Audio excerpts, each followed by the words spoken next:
नमस्कार, आप सभी को मैरी क्रिसमस। आज की खास पेशकश में हम लेके आए हैं आप सबों के लिए भारतीय राष्ट्रीय कांग्रेस से महत्वपूर्ण तथ्यों को। आप भली भांति जानते होंगे कि किस तरह भारतीय राष्ट्रीय कांग्रेस ने हमारे आज़ादी के लिए एक महत्वपूर्ण पिलर का काम किया है, बहुत महत्वपूर्ण भूमिका अदा किया है। तो हम इसको देखते हैं कुछ महत्वपूर्ण तथ्यों को, और इसको ध्यान से सुनिएगा क्योंकि ये जो कंटेंट है सिर्फ 1, 2, 3 पुस्तक का नहीं है, तो इसलिए पहले सुनिए फिर बताइएगा। तो बात करते हैं भारतीय राष्ट्रीय कांग्रेस का। भारतीय राष्ट्रीय कांग्रेस की स्थापना 28 दिसंबर 1885 ईस्वी में मुंबई के गोकुल दास तेजपाल संस्कृत विद्यालय में एयो होम द्वारा किया गया था।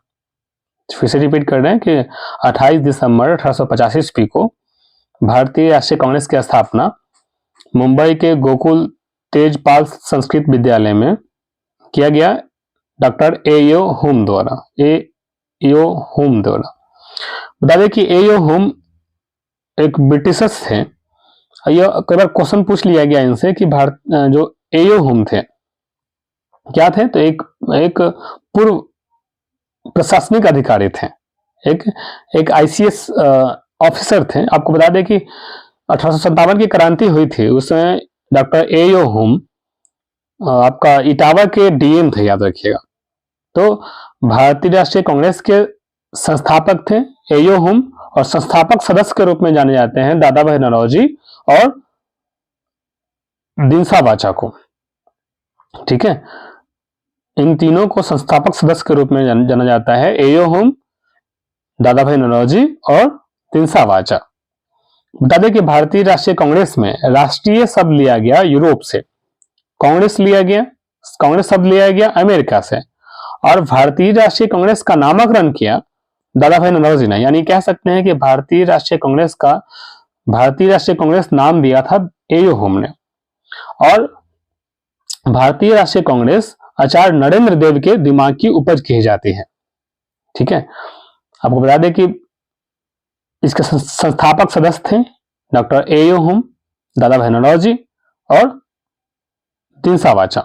बता दें कि आपको ये नाम सुनकर अजीब लग रहा होगा, लेकिन याद कीजिए कि महात्मा गांधी ने सर्वप्रथम दक्षिण अफ्रीका प्रवास के दौरान कुछ समय के लिए भारत आते हैं, और भारत सबसे पहली बार जो सम्मेलन में भाग लेते हैं वह था 1901 ईस्वी का भारतीय राष्ट्रीय कांग्रेस का सम्मेलन।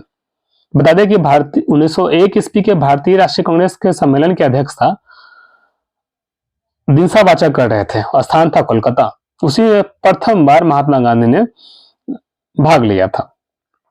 तो हम शुरू से शुरू करते हैं कि अभी आपने देखा कि भारतीय राष्ट्रीय कांग्रेस की स्थापना एयो होम करते हैं 28 दिसंबर 1885 ईस्वी को मुंबई के गोकुलदास तेजपाल संस्कृत विद्यालय में। उस समय भारत के वायसराय थे लॉर्ड डफरिन, और ब्रिटेन के प्रधानमंत्री थे ग्लेनस्टोन। तीनों इंपॉर्टेंट बात याद रखिएगा। भारतीय राष्ट्रीय कांग्रेस के प्रथम अधिवेशन यानी प्रथम अध्यक्ष हुए WC बनर्जी, व्योमकेश चंद्र बनर्जी। 1885 में स्थान था मुंबई, और अध्यक्षता किया WC बनर्जी ने। और बता दें कि पहले अधिवेशन में कुल 72 लोगों ने भाग लिया था। दूसरा अधिवेशन हुआ 1886 में स्थान था कोलकाता, अध्यक्ष थे दादा भाई नौरोजी। बता दें कि दूसरे अधिवेशन में कुल 436 लोगों ने भाग लिया था। ठीक है, और कुल 33 मुस्लिम लोग उसमें उपस्थित थे। तो बीपीएससी एक क्वेश्चन पूछ लिया है एक बार अपने एग्जाम में कि भारतीय राष्ट्रीय कांग्रेस के दूसरे अधिवेशन में कुल कितने मुस्लिम लोगों ने भाग लिया था, तो वो थे 33 मुस्लिम लोगों ने भाग लिया था। ठीक है, और डिटेल में जाइए तो दादा भाई नौरोजी ने भारतीय राष्ट्रीय कांग्रेस के कुल 3 बार अध्यक्षता किया, 1886 में, 1893 में और 1906 में। स्थान देखिएगा तो 1886 में कोलकाता, 1893 में लाहौर और 1906 में कोलकाता, यानी कोलकाता लाहौर कोलकाता। तो आपको बता दें कि 85 हुआ, 1885 में जो अध्यक्ष थे WC बनर्जी। सबसे पहला अधिवेशन मुंबई में रखा गया था। दूसरा अधिवेशन कलकत्ता में 1886 में अध्यक्ष थे दादा भाई नौरोजी। और तीसरे अधिवेशन जो थे उसके अध्यक्ष वो रखा गया था मद्रास में, ठीक है। जो तीसरे अधिवेशन यानी 1887 ईस्वी में उसके जो अध्यक्ष हुए बदरुद्दीन तैयब जी, जो भारतीय राष्ट्रीय कांग्रेस के प्रथम मुस्लिम अध्यक्ष हुए। फिर से रिकॉल कर लीजिए, 1887 के अधिवेशन की अध्यक्षता बदरुद्दीन तैयब जी ने किया, जो भारतीय राष्ट्रीय कांग्रेस के प्रथम मुस्लिम अध्यक्ष थे। और बीपीएससी इस और डीपली पूछ लिया कि भारतीय राष्ट्रीय कांग्रेस के दूसरे मुस्लिम अध्यक्ष कौन थे, तो याद रखिए कि भारतीय राष्ट्रीय कांग्रेस के दूसरे मुस्लिम अध्यक्ष रहमतुल्लाह सियानी थे, जो 1896 ईस्वी के अधिवेशन की अध्यक्षता किया था रहमतुल्लाह सियानी ने। और याद रखिए कि इसी अधिवेशन में प्रथम बार राष्ट्रीय गीत वंदे मातरम गाया गया था। बता दें कि राष्ट्रीय गीत हमारा वंदे मातरम है, जिसके लेखक हैं बंकिम चंद्र चटर्जी, और उनकी उपन्यास है आनंद मठ।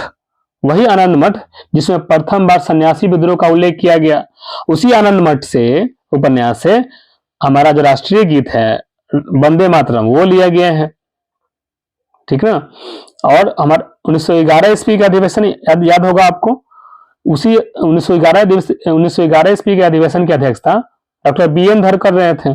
उसी अधिवेशन में पहली बार जन गण मन गाया गया था, जो हमारा भारत का राष्ट्रगान है। और जन गण मन के रचयिता है रविन्द्रनाथ टैगोर। बता दें कि जन गण मन रविन्द्रनाथ टैगोर की पत्रिका है तत्पोदिनी सभा, उससे लिया गया, तत्पोदिनी सभा से लिया गया जन गण मन। और जन गण मन का जो अंग्रेजी अनुवाद फिर बाद में किया गया रविन्द्रनाथ टैगोर द्वारा ही 1919 ईस्वी में the morning song of India के नाम से। उसी के बाद से हम लोग गुड मॉर्निंग, भारत में जो गुड मॉर्निंग कहने का जो प्रथा है उसके बाद से ही शुरू हुआ, ठीक है। तब आते हैं पॉइंट पे हम लोग कि भारतीय राष्ट्रीय कांग्रेस के प्रथम अधिवेशन की अध्यक्षता किया WC बनर्जी में। दूसरे अधिवेशन दादा भाई नौरोजी। तीसरे अधिवेशन बदरुद्दीन तैयब जी, जो भारतीय राष्ट्रीय कांग्रेस के प्रथम मुस्लिम अध्यक्ष हुए, ठीक है। और प्रथम जो याद रखिए प्रथम अंग्रेज अध्यक्ष जो हुए वो 1888 में जॉर्ज वुले जो है प्रथम अंग्रेज अध्यक्ष हुए, जिन्होंने 1888 की अध्यक्षता किया था। वो 1888 की अध्यक्षता जो सम्मेलन था इलाहाबाद में रखा गया था। उसी सम्मेलन में प्रथम बार एक अंग्रेज अध्यक्ष जिनका नाम था जॉर्ज वुले ने भाग लिया था। और दूसरे अंग्रेज अध्यक्ष थे सर विलियम वेडरबर्न ने ही उनके 1889 में, ठीक है, 1889 में स्थान था मुंबई, उसकी अध्यक्षता किया था।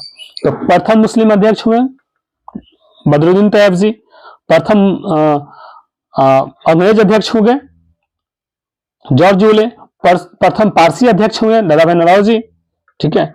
और एक इंपॉर्टेंट आता है कि दूसरे मुस्लिम अध्यक्ष थे रहमतुल्लाह सियानी, जो 1896 के अधिवेशन की अध्यक्षता किया था। यह अधिवेशन था वो कोलकाता में रखा गया था।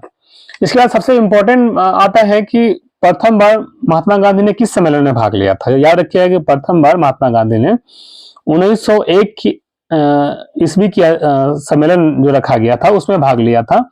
1901 ईस्वी का जो सम्मेलन था उसमें वो जो कोलकाता में रखा गया था, और उसके अध्यक्ष थे दिनसा इदुलविजी वाचा, जिसमें पहली बार महात्मा गांधी ने भाग लिया था। फिर वो दक्षिण अफ्रीका चले जाते हैं। उसके बाद इंपॉर्टेंट है 1905 ईस्वी का अधिवेशन। 1905 ईस्वी का अधिवेशन जिसकी अध्यक्षता किया था महात्मा गांधी के गुरु गोपाल कृष्ण गोखले।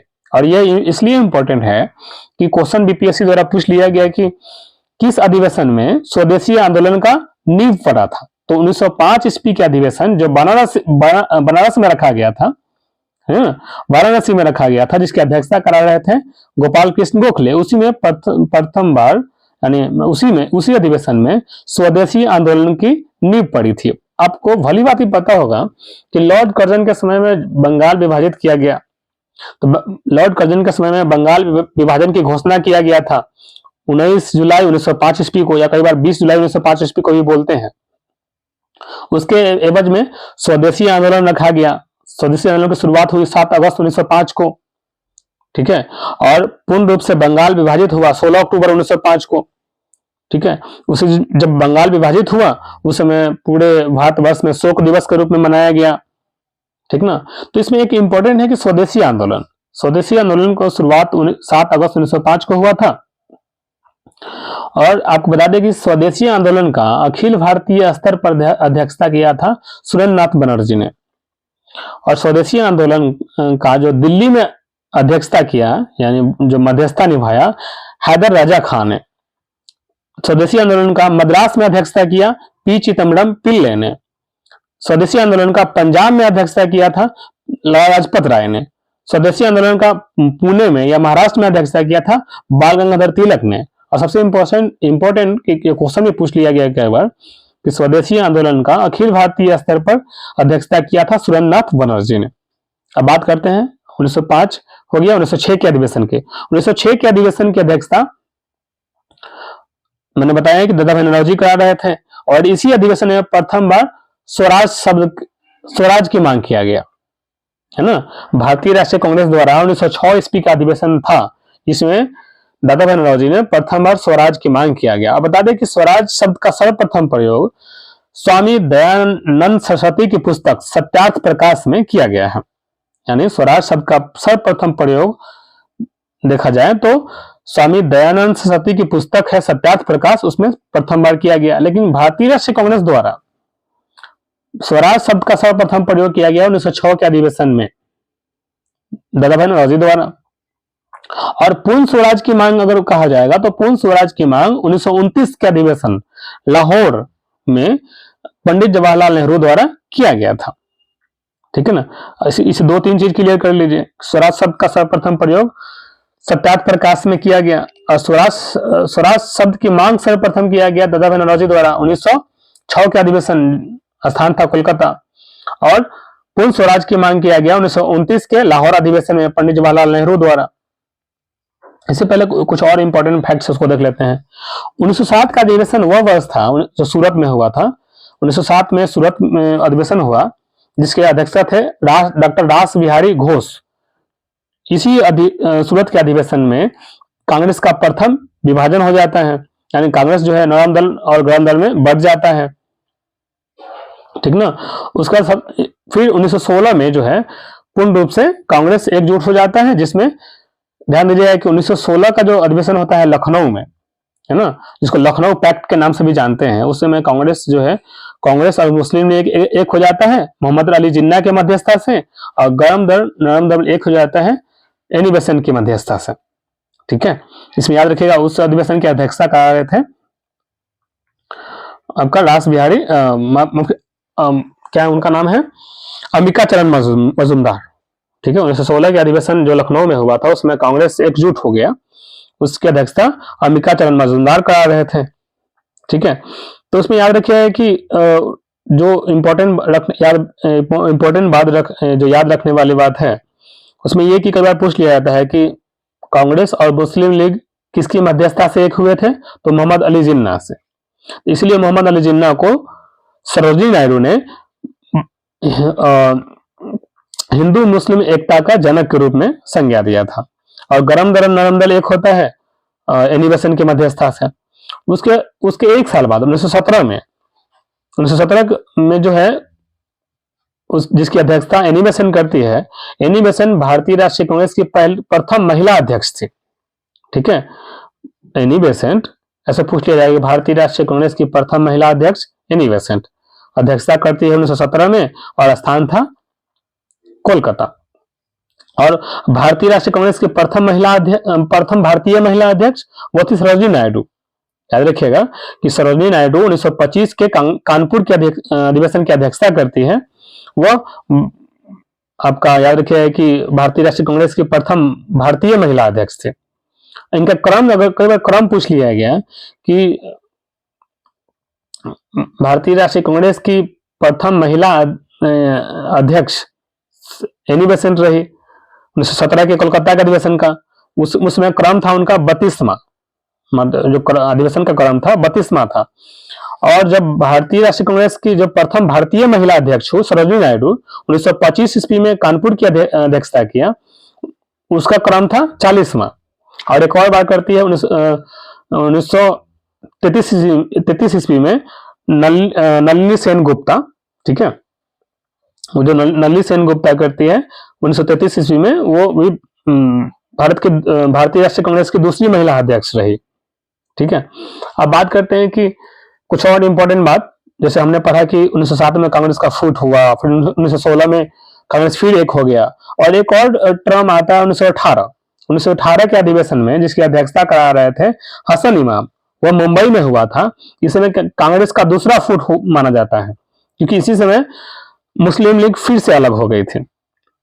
और एक और इम्पोर्टेंट यह अधिवेशन रखता है क्योंकि 1918 के अधिवेशन में ही प्रथम बार मौलिक अधिकार की मांग किया गया था, और इसी मौलिक अधिकार को 1931 के अधिवेशन जो कराची में हुआ था उसकी अध्यक्ष थे सरदार वल्लभ भाई पटेल। उसी अधिवेशन में प्रथम बार मौलिक अधिकार को पेश किया गया पंडित जवाहरलाल नेहरू द्वारा, ठीक है। एकमात्र बार अध्यक्षता किया था सरदार वल्लभ भाई पटेल ने 1931 के कराची अधिवेशन में।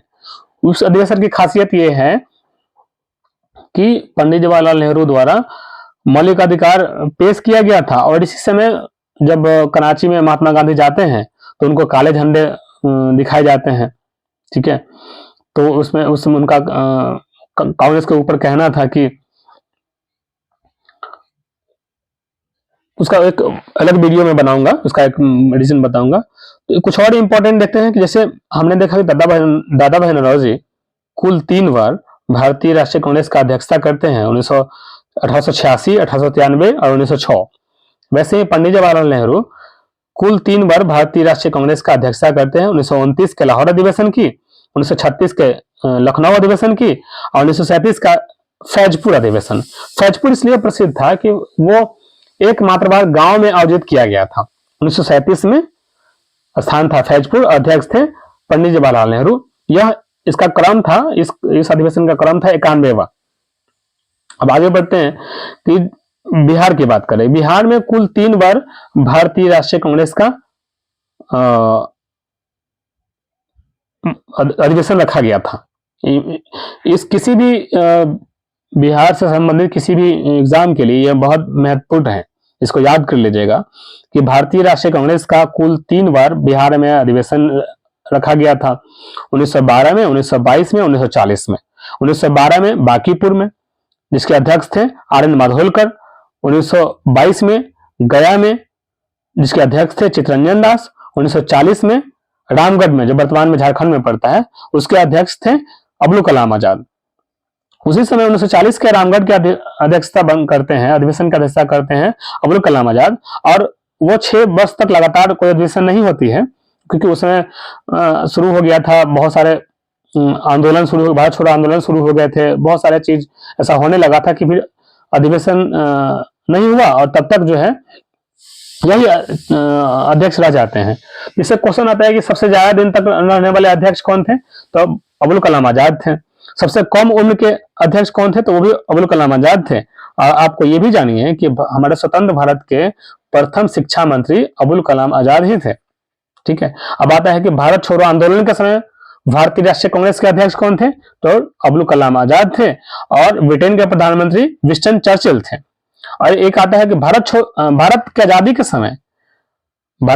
समय कांग्रेस, भारतीय राष्ट्रीय कांग्रेस के अध्यक्ष कौन थे, तो जेबी कृपलानी थे, और ब्रिटेन के प्रधानमंत्री क्लेमेंट एटली थे। क्लेमेंट एटली जो लिबरल पार्टी के टिकट पर चुनाव जीतकर वहां पे प्रधानमंत्री बने थे, याद रखिएगा। और एक और इंपॉर्टेंट चीज कि भारत की आजादी के समय ब्रिटेन के प्रधानमंत्री क्लेमेंट एटली, और इंग्लैंड के राजा थे जॉर्ज सस्टम। जो कॉमनवेल्थ के आप सुने होंगे कि राष्ट्रमंडल संघ के प्रथम अध्यक्ष और भारत के अंतिम सम्राट हुए जॉर्ज सस्टम, ठीक है। हमने दो चीज बात कहा है। इंग्लैंड के प्रधानमंत्री उस समय थे क्लेमेंट एटली, जो लिबरल पार्टी पर चुनाव जीते थे, और इंग्लैंड के जो सम्राट थे, राजा थे, उसमें जॉर्ज सस्टम थे। जॉर्ज सस्टम भारत का अंतिम सम्राट हुए, और राष्ट्रमंडल संघ यानी कॉमनवेल्थ का जो है प्रथम अध्यक्ष भी रहे। तो ये था भारतीय राष्ट्रीय कांग्रेस के बारे में महत्वपूर्ण तथ्यों को। बताइएगा कैसा लगा और आपके लिए और बेहतर क्या कर सकते हैं। आप अपने पढ़ाई को एक नियमित रूप से रखिए, 4 घंटा ही पढ़िए, 5 घंटा ही पढ़िए, लेकिन डेली पढ़िए, निश्चित रूप से कामयाबी मिलेगी। हमारी शुभकामनाएं आपके साथ हैं। जय हिंद।